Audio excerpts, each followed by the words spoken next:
All right. Good morning, everybody. How's everybody doing? Hope all is well. Let me take off my bag. Had a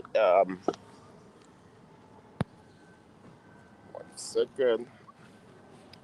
We had a tough morning running today. Didn't do much running. Did some walking. Um, the old legs are needing a rest, so I'm glad for the weekend. And as we said to you before, we're running for justice. We're running to highlight the issues of our communities. We are running to make sure that we have a safe community, a safe society, a society where all could live and thrive, a place where we can call for police reform and still not be held, um, not be held in contempt for saying that police and community can work together. So, so we have been again dealing with this violence talk for some time, and over again since COVID-19. We had COVID-19. We had the protests.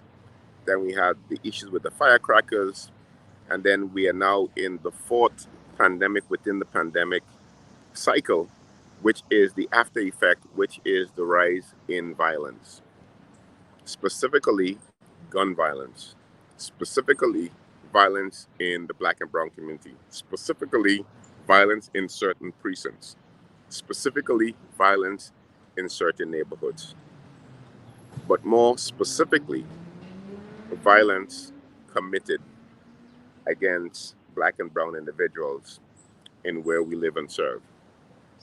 So there's always these arguments and narrative. And again, like I said to you, my feed and my life post is not a political post. I am not running for any office. This is nothing to do with politics. This is from the moral standpoint and making sure that we understand. Um, why did I switch accounts?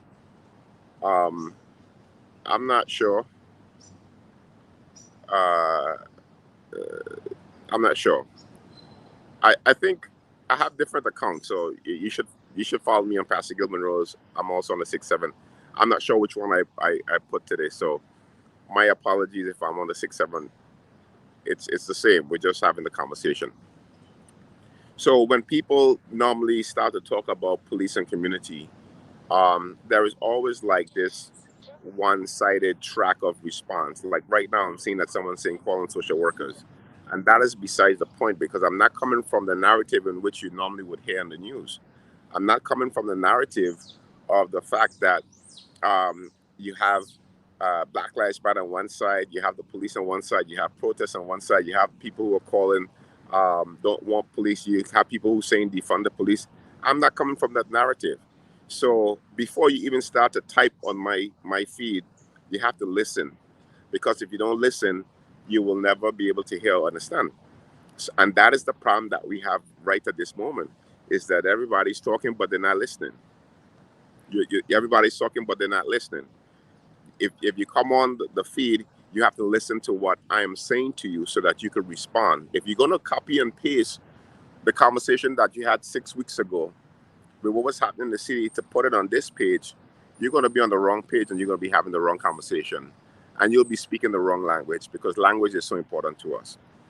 And the reason that I said that NYPD needs to get back to work because you can't, based on the merit of the article, whether or not the conversation happened between city council and the police unions, I don't know. I don't be in those conversations. But what I do know is that if I want to touch on the area of the chokehold bill.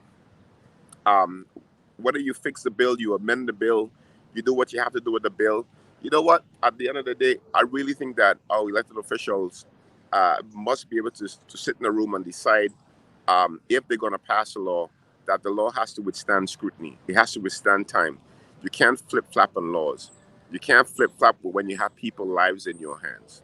So, so one of the things that I want to continue to say in terms of the Chokehold Bill. And when I hear, especially clergy, when we speak, especially when we have the meetings with the NYPD, you, there is not every interaction that the police department comes in contact with our community does not require that somebody is choked, and does not require that someone would need to be on the neck. Okay, every interaction, I want to repeat this again, every interaction that the police department, police officers make on a day-to-day basis doesn't require that chokehold is being chokehold is being needed when you interact with our communities. So all the conversation is like, okay, we need to have the chokehold, or we need to have this, or we're not going back to work, or we can't do a job. Okay, I'm not talking about the the bill itself in its entirety. I'm talking about the action itself. I am, as an individual, if I and most people, the majority, if a police officer come to me right this minute and give me certain directives, I will follow the directives. Basically, because as a citizen, the police officer have right, and I have rights too as well.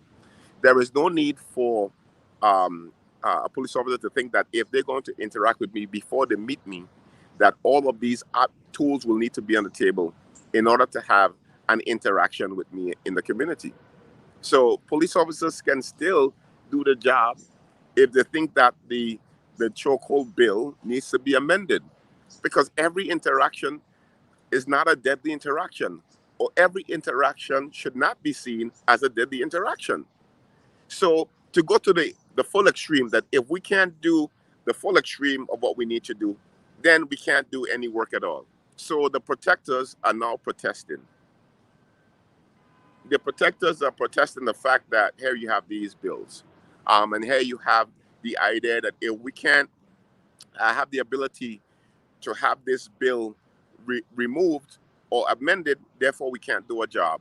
And that is not the way for, because I still have to do my job, whether or not you have government resources, whether or not you have declining membership, or you have a big church or a small church, or you feel overwhelmed.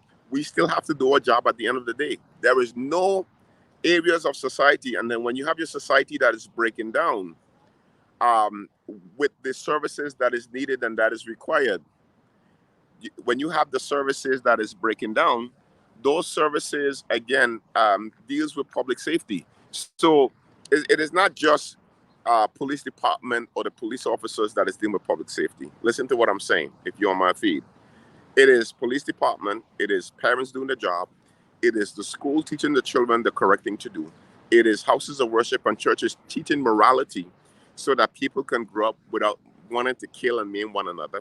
It is people respecting society, respecting police officers, and also you have police officers who is respecting their citizens. Now, this is not every police officer, I'm sure, who have the same philosophy or the slowdown. I'm not sure where that is coming from, but the powers that be are going to sort that out.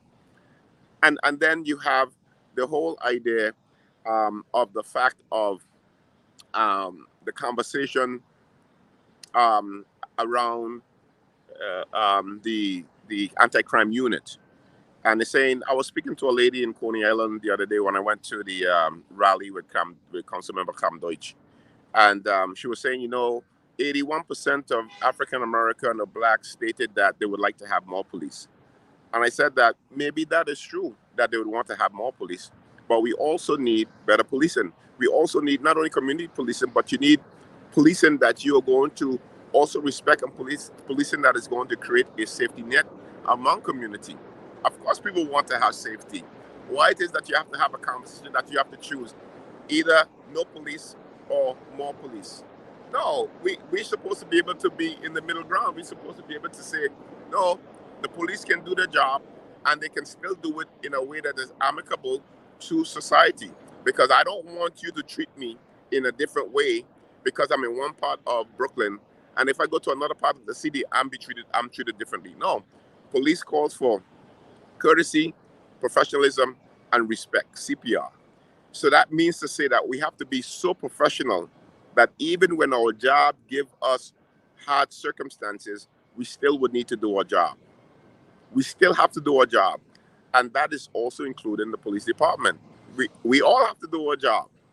So this is not a one or give us this or we're going to give you that. That is not how we work. That is how the police department cannot negotiate that way with average citizen, because the average person who you probably interact with has nothing to do with the bills or the laws that are passed. The average person that right now that I'm sitting right here in the project who is doing their everyday living has nothing to do with whether or not the bill is passed or who passed the bill. They're not involved in lobbying. They're not involved with the technicalities of the law.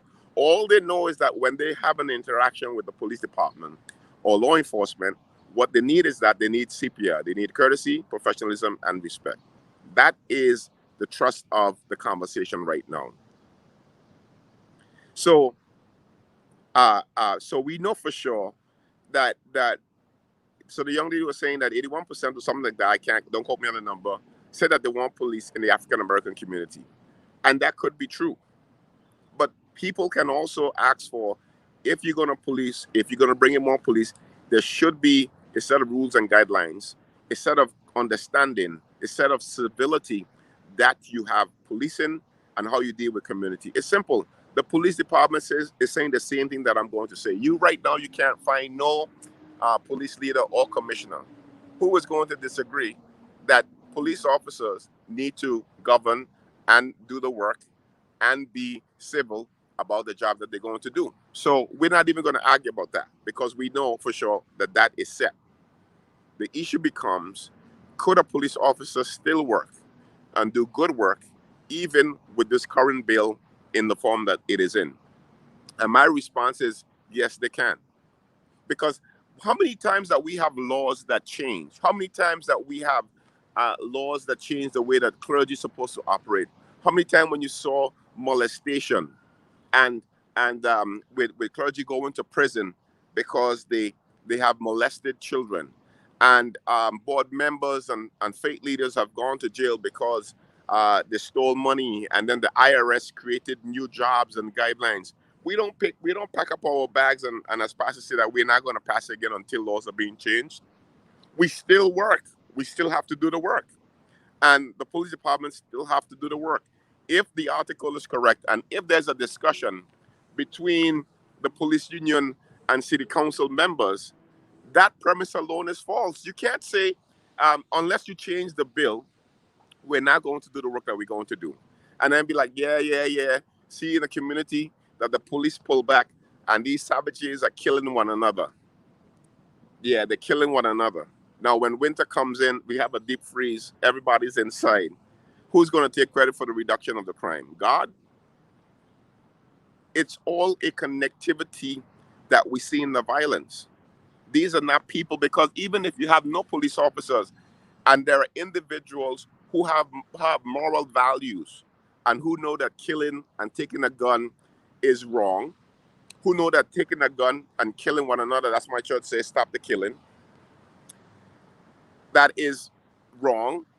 Whether or not you have police officers who do the slowdown or not, there's an element in our community, for the vast majority, that there's only a small percentage of the people who are causing the havoc in our community. So saying that the whole law and the whole bill and the whole reaction to the police department is to a certain amount of just a percentage of the elements, criminal elements in our community, that you're going to leave the other half of the community unserved because of a particular law that only deals with a small percentage of our community. There is never every interaction with police officers that you will need to choke someone, or that you will need to put your knee in someone's neck. Now, someone commented on my post that I was saying that I have never been choked.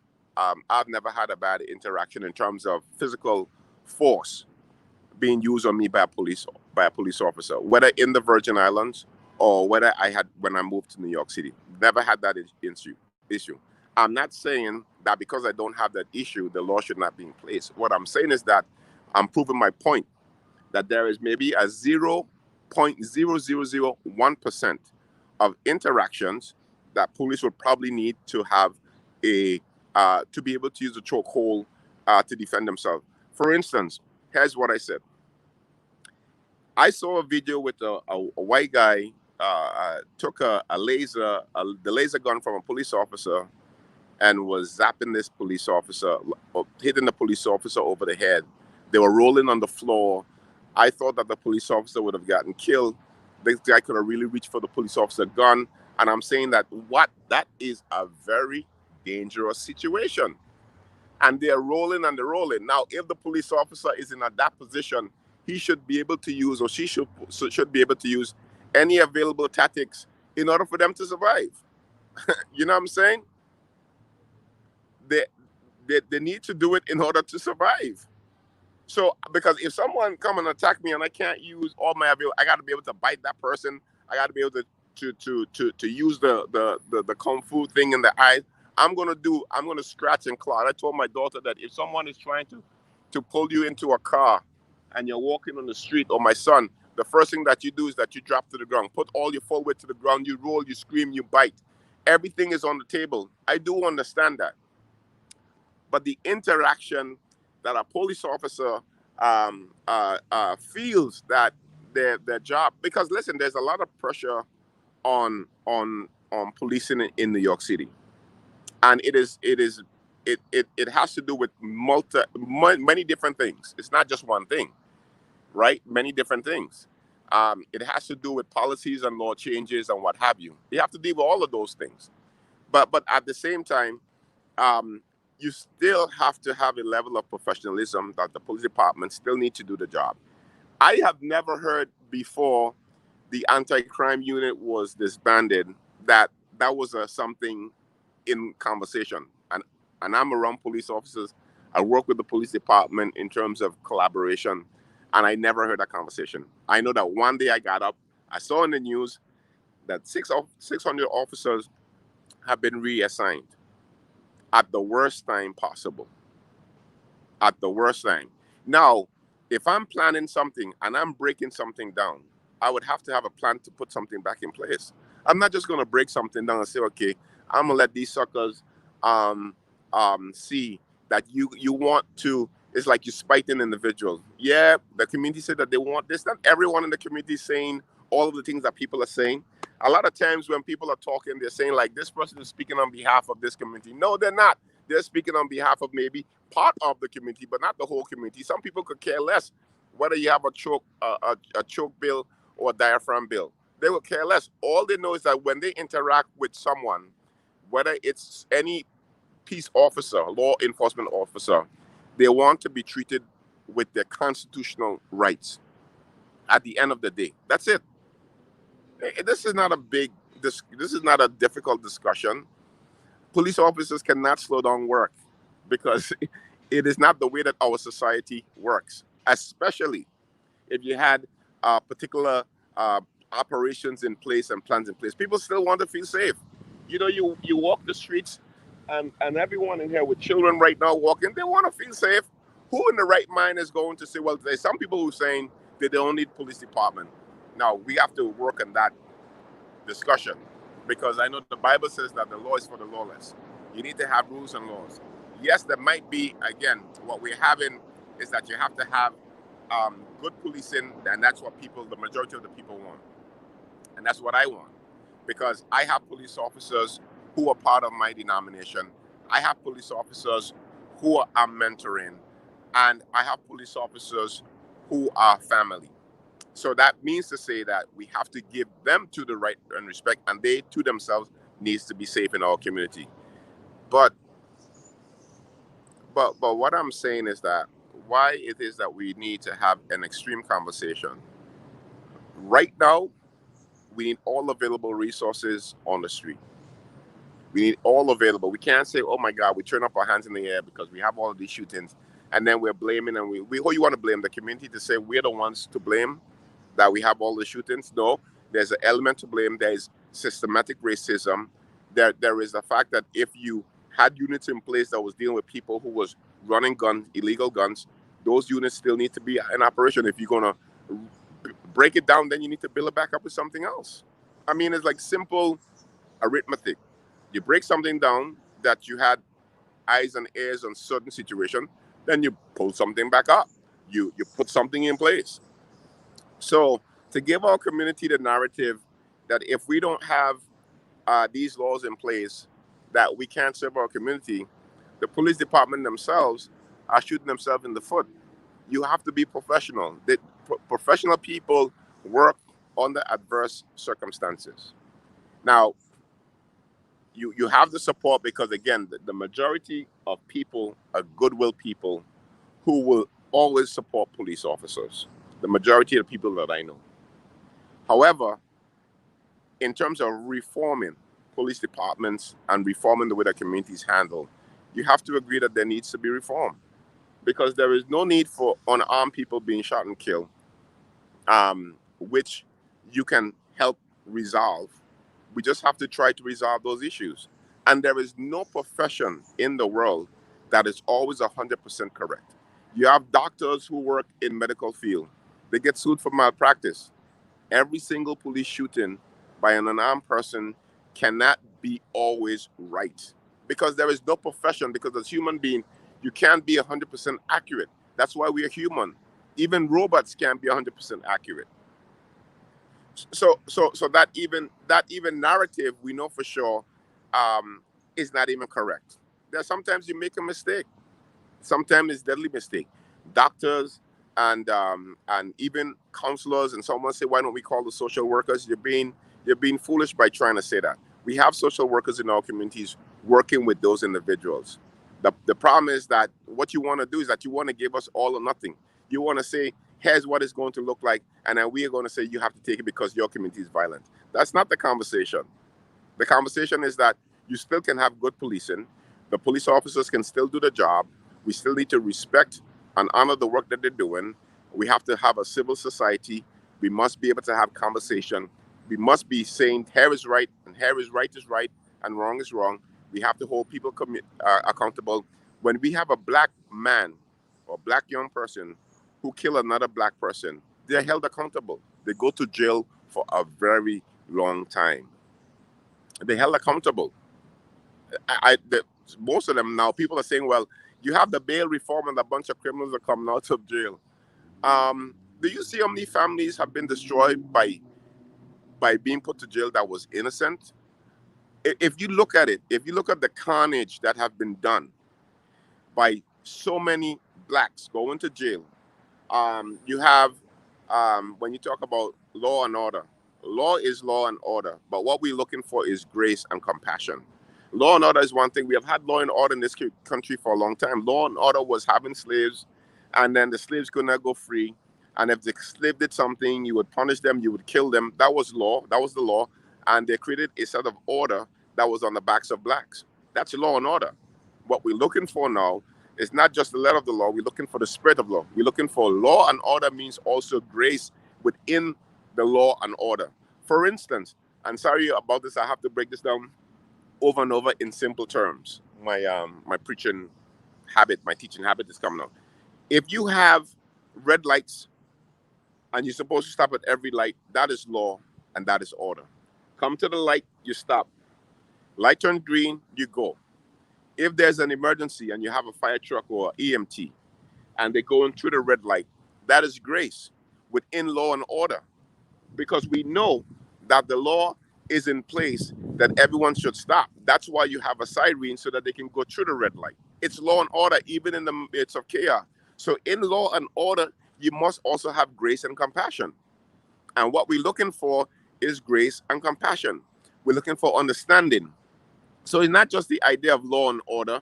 Okay, we're going to lock those folks up. Everyone in the black community, the way that the talk is that, oh my God, they're killing one another. They're killing. People are talking about what is needed here. And if you ask them to come and you walk freely within the community, they probably might be scared of walking within our community. So when you say law and order is we're going to crack those heads open. That's law and order for people. But law and order includes grace. It includes compassion. It includes understanding how the life cycle works. So the conversation around the fact of our communities and this Chokehold Bill diaphragm grill, whether you agree or you don't agree, the fact is that the police department still needs to do their job. So because then if not, it's a form of protest. So the protectors are going to be protesting. Protesters are also protesting against the protectors. Everyone in our city is now at a standstill because everybody's protesting something. And now we're not doing our job. And left in the middle is the people who are poor and the people who are black. Remember what I told you, that I was looking for two words in a Democratic convention. All I'm looking for black, not Black Lives Matter, not in the sentence of black. No, I'm looking for black agenda. Someone say, what is the black agenda? You decide. We'll tell you later on. And I'm looking for poor, the people that is going to be stuck in the middle of city council having to do their job, the mayor, the governor, the police union. Who's going to be stuck in the middle is going to be the poor blacks in our communities. Response time. And if you look at the 911 calls, I am assuming, I haven't done any like big research. I haven't been seeing all of the comments. But if you're going to comment, you can comment. I don't mind. You can say whatever you want to say. I have a thick skin, so I'll be all right. If you see the 911 calls, people in our community still calling police officers. There is still other things of life that is happening besides just the whole adage of we are putting in a law just in case that we need to use the most deadliest force at the worst time. That's not all in policing, right? There's other things that we can be doing. We need police to create an avenue where you have people who are born killer who are cold killers, that we need to triage those individuals. Those guns that are coming to our communities by different organizations, criminal enterprises, the mobsters from different places in our city. Police needs to do work so that we can prevent those guns from coming in. We don't need a slowdown. We need an uptick in precision policing. Not everyone in our community, again, like I keep on saying, is going to have an interaction with police officers that is going to involve this bill. Okay, check this out. Last thing. Last night, I was downtown Brooklyn with my wife, and this dude and this young lady were fighting in the street on Atlantic Avenue, and the police got involved, separated them. Say, guys, cool out, chill out, and literally speaking, the police didn't make any arrests. That was a great interaction. It could have been violent between the two persons and the both police officers. I don't know the name, but kudos to them. Separate one take one take the other. Say, listen, man, you guys got to cool down. You don't need to be doing this. Talk to the young lady, talk to the young man, squash the beef, send them the separate ways, and that was done. You can do that. That has nothing to do with the law that you're saying that you're protesting. And then you might say, well, Pastor Gill, you're probably naive about that. No, I'm not naive. I know exactly what I'm saying. I'm making it down to the simplest term, because what we do is that we put politics, we put unions, we put people running for this union, we put in different people have different political aspiration. There's one side against the other side. There's the blue lives, and then there's black lives. And then I guess whoever's in between, I guess you shut out. We can still do the job, and police officers can still do the job in the midst of this difficult time, because that's what the world requires. The world is not going to get easier. The world is going to get difficult and difficult. Timothy says that, don't you know that in the last time, perilous time shall come. And we are in perilous time. We are in biblical proportion ending time. But it still does not give you off the hook to do your job. And so I want to leave with a message that, listen, we're going to pray for police officers. We're going to pray for your safety, because nobody wants anyone to be harmed on the job that they sign up to do. We're fighting systems. We're fighting systematic systems. We're fighting the ability that people, when they have an interaction, it's not always should be, oh my God. We got to think that when we go out today, we might have some interaction with individuals that we can't do a job, because we don't know if we're going into that community that we're going to need to use all of these tools. I'm sure that there are police departments in the world that probably outban the chokehold and the diaphragm situation. I don't know. I think there probably would be. I'm sure somebody can tell me. Are they still doing a job? I'm sure they're doing their job. I'm sure that they're doing their job. We got to get back to a place in New York City where everyone is doing their job, and not everyone is fighting about saying why I can't do my job is because these other people say that we should be doing this, and then the other folks are saying, well, we can't do our job because you're saying that we can't do this. So New York City, we are at war with ourselves. All of us got to do our job. We got to go back in. Police department needs to do their job. Sort your business out. Do what you got to do. That's why we have a police commissioner. That's why we have all the chiefs. That's your job. That's what you're doing. I'm taking care of the other side. I'm going to work on doing my job, and I'm going to try to get as many people as possible. I'm going to take two people out of your purview, individually in my home, my son and my daughter. And secondly, I'm going to take 150 people who is directly involved in my church, who are members of my local church, right between Brooklyn and Brooklyn and Connecticut. I'm going to be responsible for my membership, that they are going to be able to be law-abiding citizens. That is what I am doing to help the community. Everyone else have to do that within your own house too as well. That you take care of your household, that you raise your children the best way, so that they cannot be involved as part of the problem. That's what I'm going. That's what you want me as a citizen to do, and that's what I'm going to do. Secondly, I'm going to go. Or thirdly, I'm going to go even further.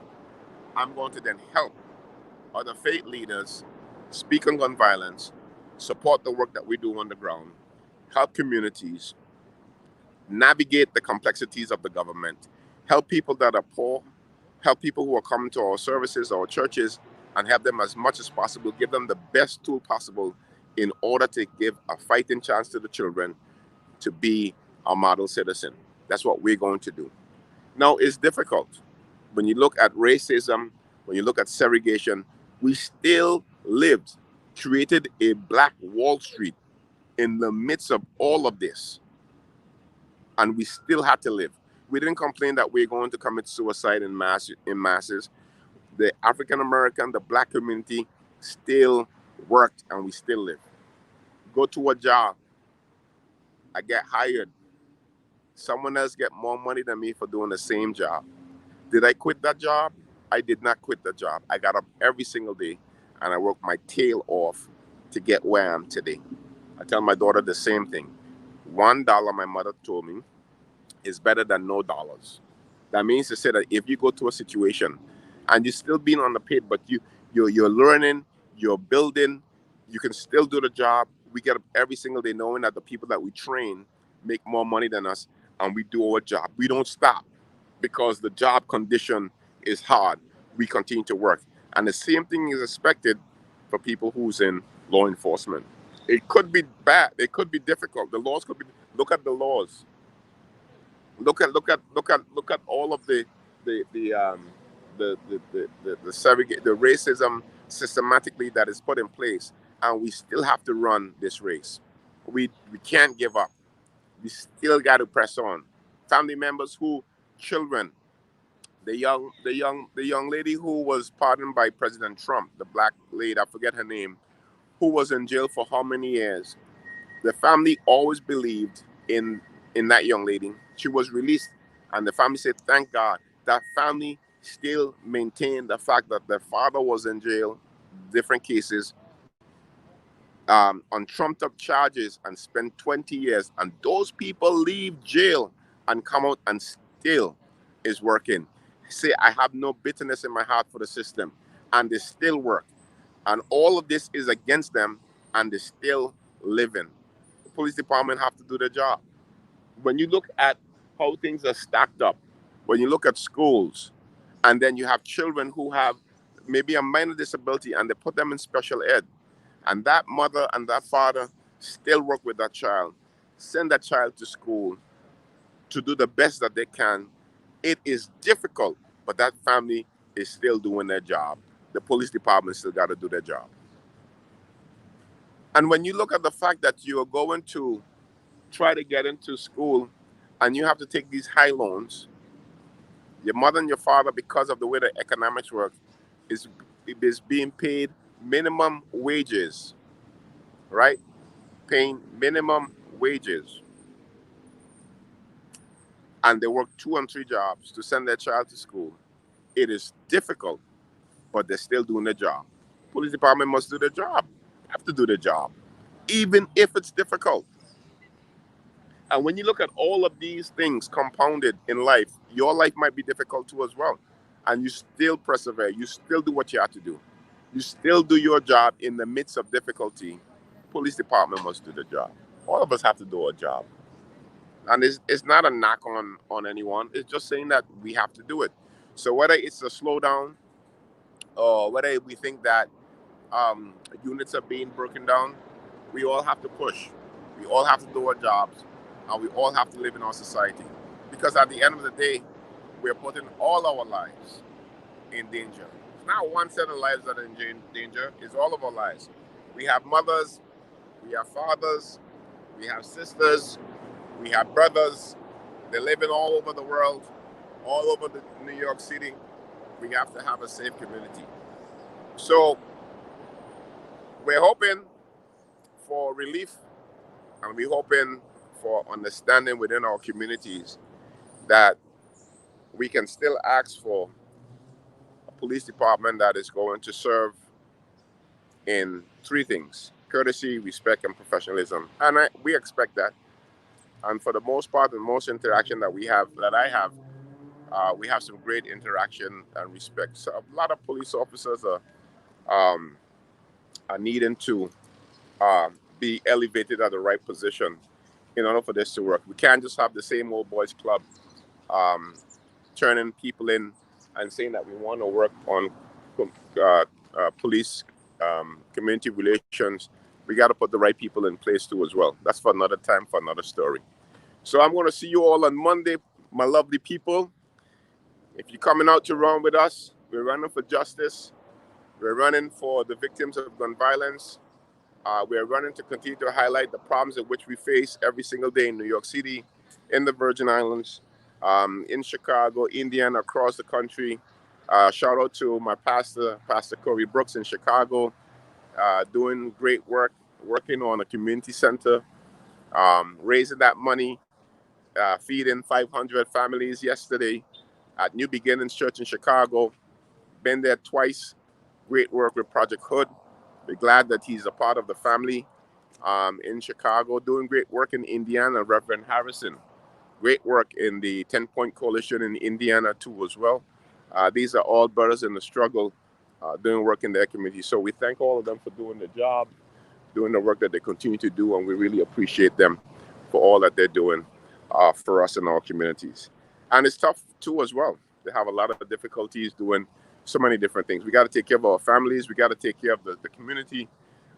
It's a lot, but we got to do it. So everybody, get on your high horse and get the job done.